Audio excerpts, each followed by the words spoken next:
আমাদের অনেকেরই সমস্যা হয়ে যায় যে ল্যাশ পড়ালে কি হয়, এপাশ ওপাশ থেকে দুদিক থেকেই খুলতে থাকে, মানে চোখের কর্নার থেকে শেষ পর্যন্ত অনেকেরই কিন্তু খুলে খুলে যায়।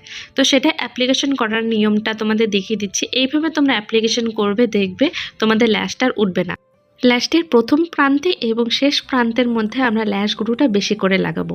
এখানে যে ল্যাশ গ্লুটা আমি ইউজ করছি সেটা ছিল পিএসএর ল্যাশ গ্লু। এটা হোয়াইট কালারের ছিল, এর মধ্যে ব্ল্যাক কালারেরও হয় এবং টিউব টাইপসেরও হয়। অ্যাপ্লিকেশন করার পরে আমি যে আই কর্নারটা রয়েছে সেটা অ্যাপ্লিকেশন করব এবং তারপরে শেষ প্রান্ত যেটা রয়েছে সেটাকে লাগাবো।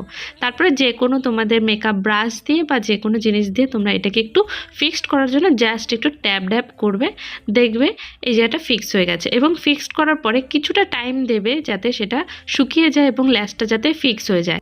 অ্যাপ্লিকেশন করার পরে আমরা হাত দিয়ে চোখটাকে খুলে দেবো, তাহলে কোনো রকম সমস্যা হবে না এবং লং লাস্টিংও থাকবে। ভিডিওটা কেমন লাগলো অবশ্যই জানিও। Thank you.